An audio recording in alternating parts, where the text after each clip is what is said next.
Yes. अच्छा। तो हमने बात की थी कि रेगुलराइजेशन क्या होती है, कि हम एक पेनल्टी टर्म ऐड करते हैं जिसकी वजह से हम ओवर फिटिंग को रोकने की कोशिश करते हैं और ये देखते हैं कि हमारा जो फंक्शन फिट हो रहा है वो ज़्यादा कॉम्प्लेक्स, ओवरली कॉम्प्लेक्स ना हो जाए। तो और उसका तरीका ये होता है कि हमारे पास दो फंक्शंस होते हैं यहाँ पे।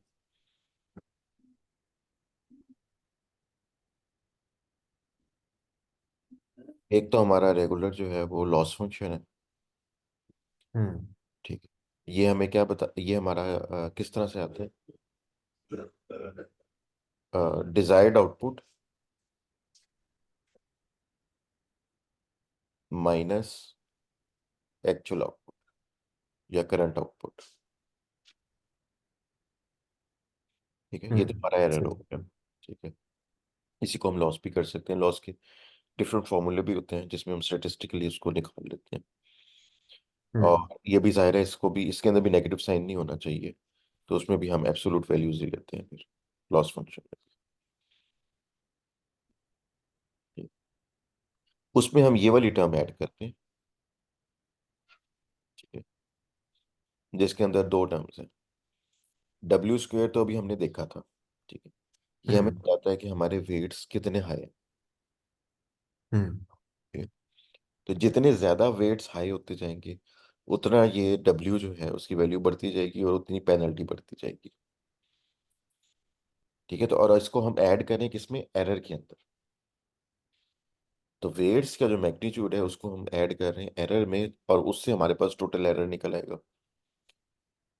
ठीक है, तो एक तरफ जो है एरर हमारा कम होता जा रहा है लेकिन वेट्स हमारे बढ़ते जा रहे हैं, तो टोटल एरर जो है वो हमारा उतना ही रहेगा। और इसके साथ भी हम ये एक पेनल्टी रेट कह सकते हैं, लैम्डा। ये फैक्टर ये बताता है कि हमने कितना टाइट पेनल्टी रखनी है, कितनी हैवी पेनल्टी रखनी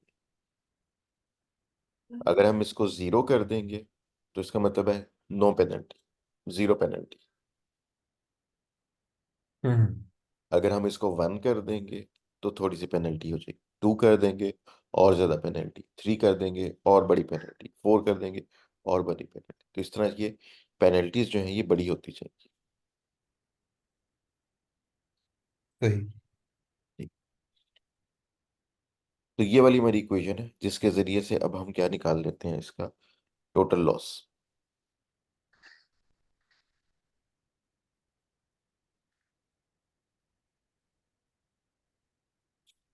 और ये टोटल लॉस जो है इसकी बेसिस पे अब हम निकालेंगे। अब हम देखेंगे कि ये लॉस कितना होता जा रहा है हमारा, और उसके उससे हम इसको कंट्रोल करने की कोशिश करेंगे। ठीक है, तो जैसे हमने एक बात की थी ना कि जब शुरू में होगा तो हमारे पास लॉस बहुत ज्यादा होगा और वेट्स हमारे बहुत ही सिंपल से होंगे, वो रैंडमली हमने इनिशियलाइज किए होंगे, वो छोटे छोटे वेट्स होंगे। हम्म। फिर क्या होगा, लॉस कम होना शुरू हो जाएगा, बड़ी तेजी से शुरू में कम होगा और वेट शायद थोड़े थोड़े बढ़ना शुरू हो जाए। हम्म। अब ऑप्टिमल पॉइंट के करीब आके, स्वीट पॉइंट के करीब आके लॉस की स्पीड जरा कम हो जाएगी और वेट्स की हम्म। स्पीड जरा बढ़ना शुरू हो जाएगी।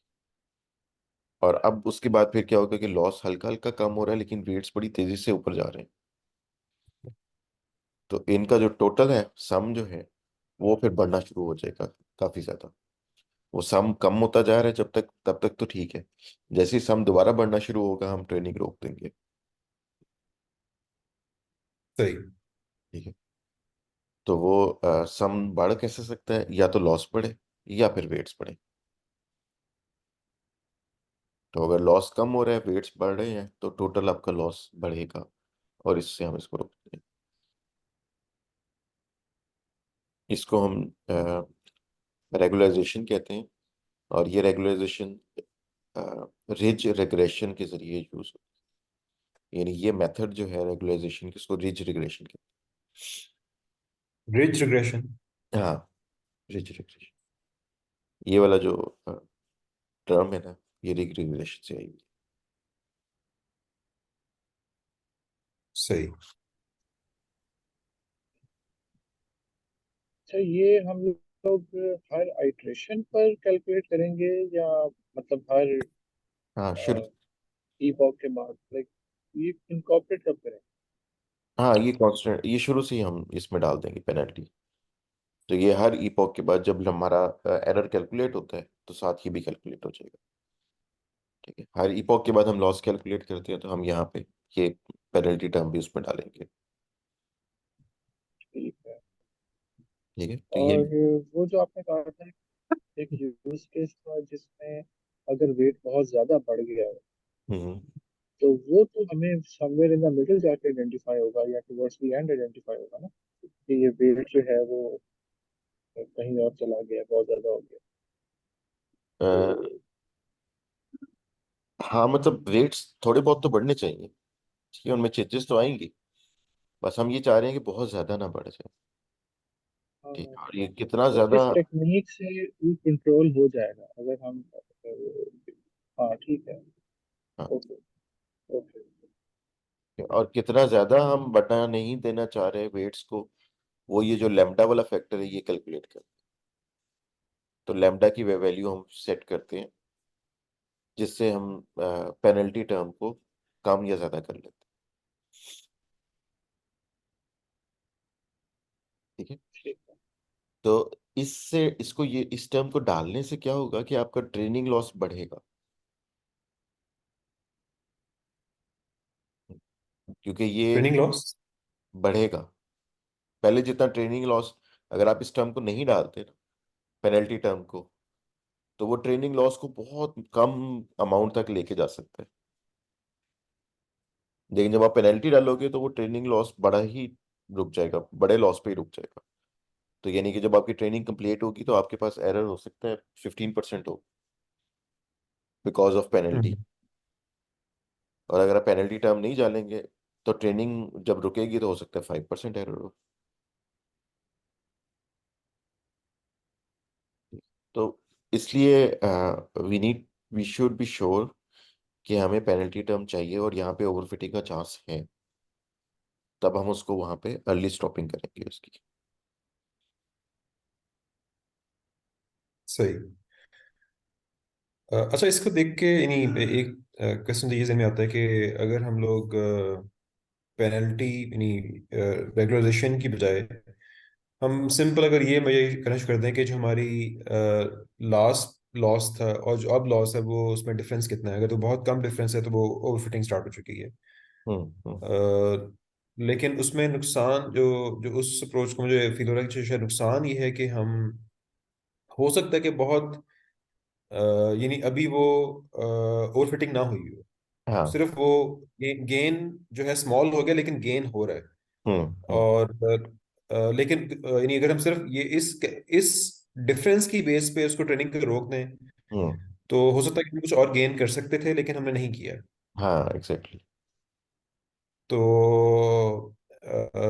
और ये जो वेट्स का हमने इसमें ऐड किया है, ये हम्म। जो लॉस और वेट को मल्टीप्लाई हम कर रहे हैं, हम्म। तो शायद ये वो चीज़ बता रहा है कि जो हम पहले बात करते थे कि जो फॉर्मूला बहुत ज़्यादा कॉम्प्लेक्स होना शुरू हो गया या लाइन बहुत कॉम्प्लेक्स होनी शुरू हो गई लाइन है, तो अब कॉम्प्लेक्स। यानी सिर्फ उसको ना देखो कि आपका लॉस कितना जो आपका गेन इन लॉस है वो कितना कम हो गया हुआ है, उसमें वेट को भी देखो। वेट को भी देखो एग्जैक्टली। यही हम कह रहे हैं कि वो हेरिस्टिक बनाने की बजाय ना, कि अंदाजा लगाने की बजाय कि यार अब जितना लॉस में चेंज आ रहा है ना, अब हो सकता है ट्रेनिंग खत्म हो गई है तो इसको रोक देना चाहिए। तो हम उसको मैथमेटिकली रोकने की बात करते हैं। हम्म। ठीक है। सही। लॉस अगर लॉस कम हो रहा है तो कोई इशू नहीं। अगर वेट्स कम है, अगर वेट्स बढ़ रहे हैं तो फिर इशू है, फिर इसको रोको। हम्म। By minimizing this, we prefer solutions where W is closer to zero। यानी आपके वेट्स जो हैं वो जीरो के करीब हों, ये प्रेफर किया जाता है, करेगा ये पेनल्टी टर्म। वेट्स जीरो के करीब, वो क्यों? वेट्स जितने बड़े होंगे उतनी पेनल्टी होगी ना। वेट्स जितने लेकिन थोड़े जीरो होंगे भी तो है उतनी। ना, जीरो, मगर जीरो के करीब होने का मतलब क्या है? मतलब वेट से ही तो हम एडजस्ट करते हैं, सोल्यूशन की तरफ आते हैं, नहीं? यस, वेट से ही हम करते हैं। हम वेट जीरो होने का मतलब ये है कि हम हर फैक्टर को इम्पोर्टेंस दे रहे हैं। ठीक है, अगर कुछ वेट्स आपके जीरो के करीब है और कुछ वेट्स जीरो से बहुत दूर चले गए हुए हैं, तो इसका मतलब आप कुछ फैक्टर्स को बहुत ज्यादा इंपॉर्टेंस दे रहे हैं, ओवर इंपॉर्टेंस दे रहे हैं, और कुछ को बिल्कुल इग्नोर ही कर रहे हैं। तो जब आपके वेट्स जो है वो बहुत ज्यादा, उनमें वेरिएशन नहीं होगी, करीब करीब होंगे, तो इसका मतलब ये है कि आप तमाम फैक्टर्स को देख के फैसला कर रहे हैं, और किसी एक या दो फैक्टर्स की वजह से आप जो अपना आपका डिसीजन है वो बायस नहीं हो रहा। ठीक है, हमने यही कहा था ना, वेट ज्यादा होंगे तो पेनल्टी ज्यादा होगी, वेट्स कम होंगे तो पेनल्टी कम होगी। तो वो कम पेनल्टी का मतलब यही है कि वो वेट्स कम होने चाहिए।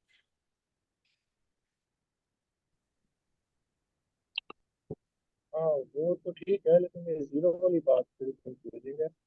जीरो का मतलब तो यही है ना कि वो लोड जो है उसका इफेक्ट जो है वो बहुत कम हो जाएगा, हाँ। या ऑलमोस्ट जीरो हो जाएगा इनपुट से।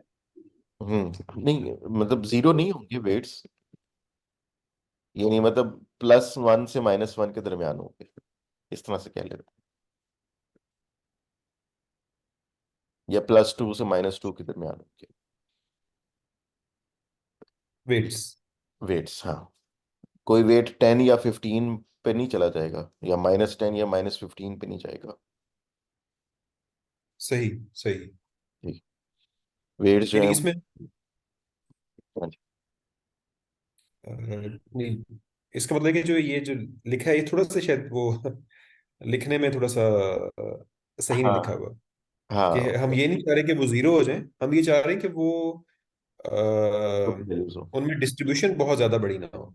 यानी यस, वो बहुत दूर दूर ना चले। क्लोजली क्लोज हो आपस में वेट। हम्म। और जीरो इसलिए कहा गया कि जीरो सेंटर पॉइंट है, क्योंकि माइनस में भी हो सकते हैं, प्लस प्लस में भी हो सकते हैं। एग्जैक्टली। यानी ये जो सेंटेंस लिखा है, ये सेंटेंस मेरे ख्याल में थोड़ा मिसलीडिंग या हाँ मिसलीडिंग हाँ, कहना तो चाहिए या कंफ्यूजिंग है। शॉकिंग। तो उसको देख के लगता है कि जो हम चाह रहे हैं कि जो वेट्स हैं वो जीरो के करीब हों, यानी जीरो हमारा पर्पस है कि उसको जीरो करना है। हमारा नहीं पर्पस जीरो करना था। नहीं, वेट्स को हमारा छोटा पर्पस तो ये रखना, है कि हाँ उनका उनको आपस में क्लोज रखना है। क्लोज रखना, एग्जैक्टली। और ये अगर हम लाइन को विजुलाइज करें। यस, और जो हमने बाइस डाली थी ना, उसकी वजह से हम क्या करते हैं कि वेट्स का जो सेंटर है वो जीरो पे आ जाता है। हाँ हाँ अदरवाइज वो ये हो सही। सकता था कि वो +3 से और +5 के दरमियान होते वेट्स, +3 हम्म और +5 के दरमियान। तो वेट्स अगर वहां पे हैं उस रेंज में, तो बाइस उनको खींच के -1 से +1 के दरमियान ले आएगी। ठीक है? तो हमारी जो डिस्ट्रीब्यूशन बनती है वो हमेशा जीरो के अराउंड बनती है। उसकी वजह से बहुत सारी इक्वेशंस बड़ी सिंपल हो जाती हैं।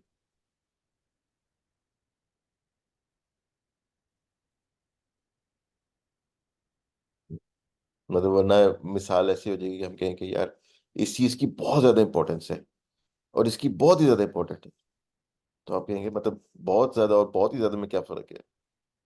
हम्म उसकी बजाय बेहतर ये है कि हम कहते हैं इसकी कम इंपॉर्टेंस है, इसकी ज्यादा इंपॉर्टेंस हम्म। है। अच्छा, नहीं समझ आई, दोबारा कहना। नहीं मैं खांस रहा था। अच्छा अच्छा अच्छा, सही है, मैं फिराज बोल रहा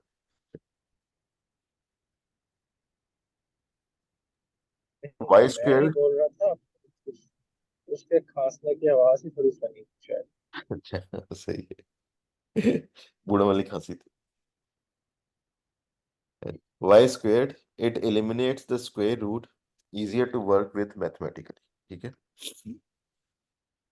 तो ये हमें पता है कि जब भी हम स्क्वायर करते हैं तो क्यू स्क्वायर कर रहे होते हैं नेगेटिव साइन से जान छुड़ाने के लिए। Lambda is a hyper parameter that adjusts the trade-off between having low trading loss and having low weights। ठीक है, तो लैम्डा हमें ये बताता है कि हमने लॉस को ज्यादा इंपॉर्टेंस देनी है या वेट्स को। मतलब लैम्डा से हम ये बताएंगे कि कितनी ज्यादा पेनल्टी डाल दी है। अगर लैम्डा कम होगा तो पेनल्टी कम होगी, लैम्डा ज्यादा होगा तो पेनल्टी ज्यादा होगी। जी।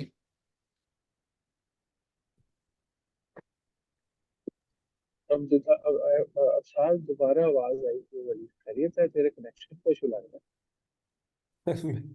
हाँ, थोड़ी सी खांसी चल रही है। हाँ, सांस के कनेक्शन का इशू लग रहा है। खांसी है, मुझे भी है, स्मोक की वजह से, सबको ही हाँ, ऐसे ही। स्मोक स्मोक इनविजिबल होगी, ये गई नहीं। है। सही बात है। तो लैम्डा एक ऐसा हाइपर पैरामीटर है जो एडजस्ट करता है trade off between having low training loss and having low weights. तो ये लैम्डा भी हम एक्सपेरिमेंटली फाइंड आउट करते हैं। है।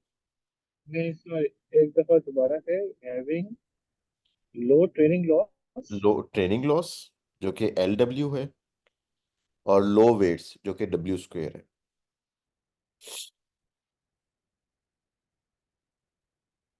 ठीक है। तो लैम्डा डिटरमिन करेगा ओके। कि हमने वेट्स की पेनल्टी कितनी ज्यादा या कितनी कम रखनी है। हाँ ठीक है। ठीक है। बिल्कुल। अच्छा, यहाँ पे एक वर्ड अभी यूज हुआ है, तो अभी इसको पढ़ देख लेते हैं। वैसे ये डीप लर्निंग में ज्यादा यूज होता है। लैम्डा को हमने कहा है ये हाइपर पैरामीटर है, हमने इसको अच्छा, पैरामीटर नहीं कहा। तो दो चीजें होती हैं, एक मतलब होता इसका है। इम्पैक्ट। हाँ जी। Sorry, carry on. नहीं नहीं, कोई आइडिया है तो बता दो। नहीं, मेरा मतलब ये है कि ये जो पैरामीटर है, इस पर मल्टीपल इम्पैक्ट होंगे, इसलिए इसको हाइपर है। नहीं क्योंकि हम इससे ट्रेड ऑफ है बिटवीन ट्रेनिंग लॉस नहीं, इफेक्ट और तो एक ही आउटपुट वेट होगा, की वैल्यू। वो पेनल्टी पे इफेक्ट अच्छा। होगा। हाँ। एक होता है पैरामीटर और एक होता है हाइपर पैरामीटर। पैरामीटर वो होता है जिसको नेटवर्क खुद ऑप्टिमाइज कर रहा होता है, और हाइपर पैरामीटर वो चीज होती है जिसकी चॉइस हमारे ऊपर होती है।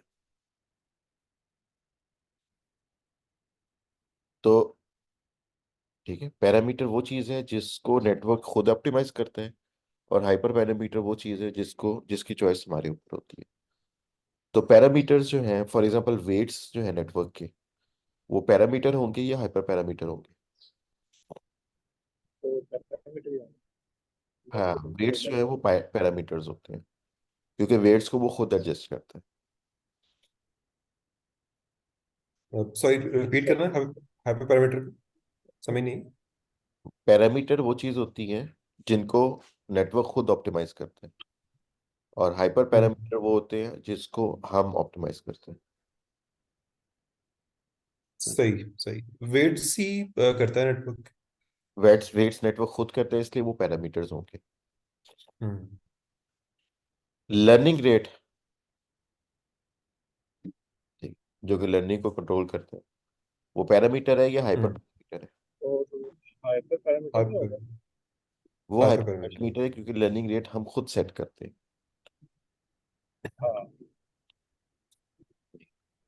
बायस, तो वो भी हाइपर ही होगा, क्योंकि शुरू में हम ही एक वैल्यू थे। शुरू में नहीं, एडजस्ट कौन करता है उसको? नेटवर्क ही करता है उसको जस्ट। नेटवर्क ही करता है, ठीक लिहाजा वो होगा ठीक पैरामीटर। है। हम्म अच्छा। ठीक है। ठीक है। तो यहाँ पे जो लेमडा है उसको हमने हाइपर पैरामीटर कहा है, इसका मतलब ये है कि इसको हमने खुद ट्यून करना। हाँ। ठीक है। कुछ एल्गोरिथम्स मिलते हैं जो हाइपर पैरामीटर्स को भी ट्यून कर लेते हैं। ठीक है, वो हिट एंड ट्रायल मल्टीपल दफा चला के देखते हैं डिफरेंट वैल्यूज, और जिसपे सबसे अच्छा रिजल्ट आता है बस वो आउटपुट दे देते हैं। तो बेसिक ये फर्क है हाइपर पैरामीटर्स और पैरामीटर्स का। तो जब हम ये कहते हैं ना, जैसे पहले भी बात हुई थी कि लामा वगैरह के इतने बिलियन पैरामीटर्स हैं, तो वहां पे पैरामीटर्स लिखा होता है, हाइपर पैरामीटर नहीं लिखा होता, क्योंकि वो हम्म पैरामीटर्स नेटवर्क ने खुद ऑप्टिमाइज कर लिए। हम्म हाइपर पैरामीटर उसके हम दे सकते हैं, फॉर एग्जांपल कि कितनी लेयर्स हों, ठीक है। अब ये लेयर्स की डिसीजन और उनके अंदर न्यूरॉन्स की डिसीजन, ये भी हाइपर पैरामीटर। ठीक है, तो नंबर ऑफ लेयर्स जो है ये भी एक हाइपर पैरामीटर है। हम बताएंगे कि 2 लेयर हो या 3 लेयर हो। फिर हर लेयर के अंदर कितनी न्यूरॉन्स हो, ये भी हाइपर पैरामीटर है। हम बताएंगे कि हर लेयर में कितनी न्यूरॉन्स हो। तो अगर 3 लेयर है तो हमारे पास 3 वो आ जाएंगे, हाइपर पैरामीटर आ जाएंगे। पहली लेयर के न्यूरॉन्स, दूसरी लेयर के न्यूरॉन्स, तीसरी लेयर के न्यूरॉन्स। हम्म। फिर पहली लेयर में हमने कौन सा एक्टिवेशन फंक्शन यूज करना है, ये हम्म। भी हाइपर पैरामीटर है, ये भी हम बताएंगे। दूसरी लेयर में कौन सा वो यूज करना है एक्टिवेशन फंक्शन, तीसरी लेयर में कौन सा एक्टिवेशन फंक्शन यूज करना है, ये भी हाइपर पैरामीटर, ये भी हम बताएंगे। हम्म। ठीक है। थ्रेशोल्ड्स क्या रखनी है, ये भी हम बताते हैं। तो इस तरह के पैरामीटर्स काफी होते हैं, लेकिन मतलब दर्जन भर हो जाएंगे ज्यादा से ज्यादा। हम्म। ये पैरामीटर्स जो हैं वो तो फिर थाउजेंड्स में और मिलियंस में और बिलियंस में चले जाते हम्म। हैं। बिलियंस में तो नहीं, खैर अभी तक है, शुक्र है, मिलियंस में ही है। जो ये एलएनएम्स के हैं ये मिलियंस में है या बिलियंस में है? 17 बिलियन, बिलियन ही सुना है। ओपन एआई के मिलियंस में है? हाँ जी। सही। वो भी हम देखेंगे इंशाल्लाह।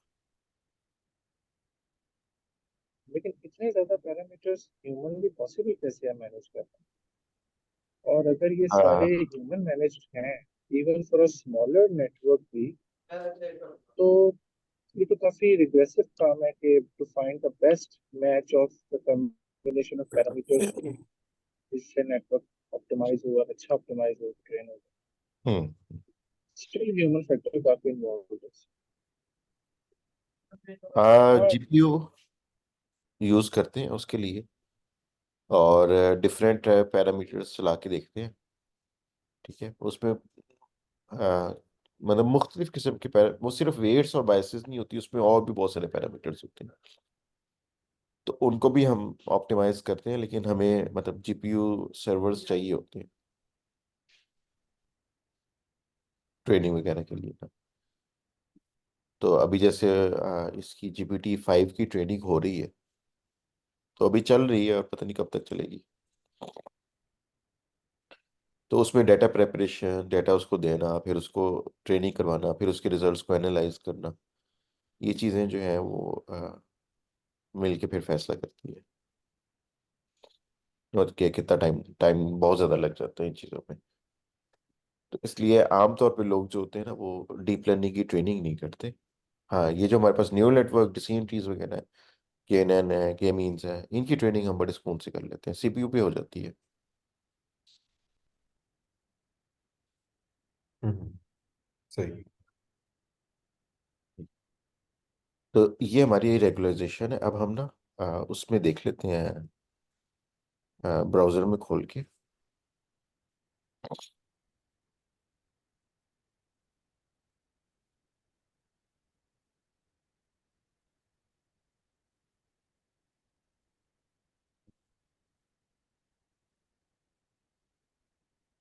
प्लेग्राउंड,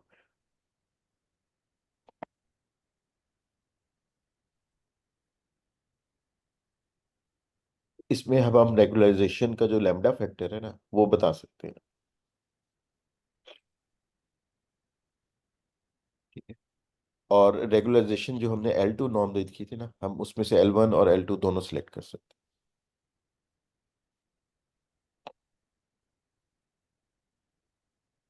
तो लेट्स से हमने ये डेटा सेट लिया और इस पे हमने 10H के साथ ट्रेनिंग चलाई और ये फिट हो गया। ठीक है। अब हम इसको क्या करते हैं, रोक देते हैं यहाँ पे। 282 ईपॉक्स के बाद हमारा ट्रेनिंग लॉस जो है वो 7% हो, सॉरी 2% हो गया, और टेस्ट लॉस हमारा 7% हो गया।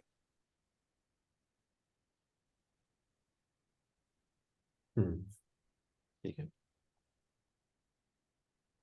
अब हम इसमें रेगुलराइजेशन डाल देते हैं। और लैम्डा फैक्टर रख लेते हैं लेट्स से 1।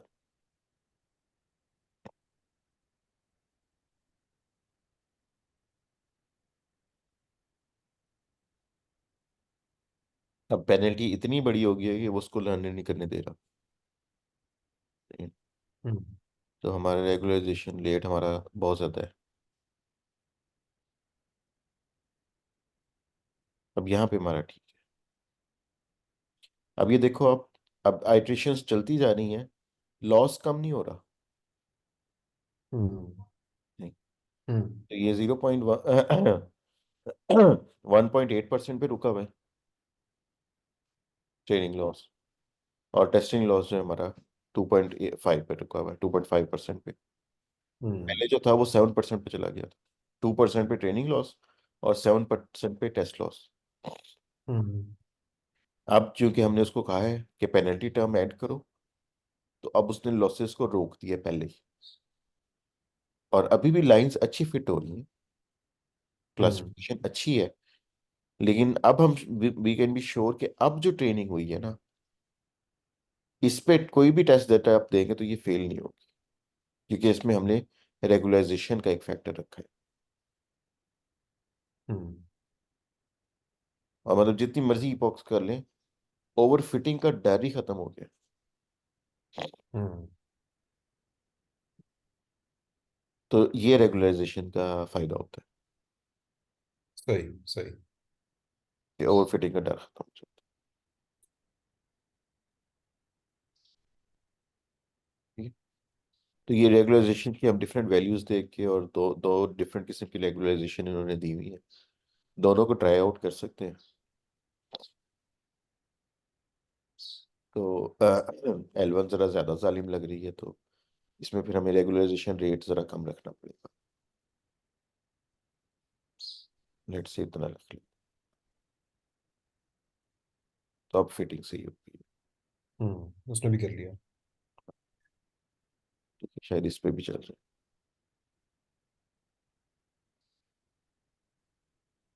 अभी इसमें एरर नॉइज वैसे 0 है। नॉइज होनी चाहिए।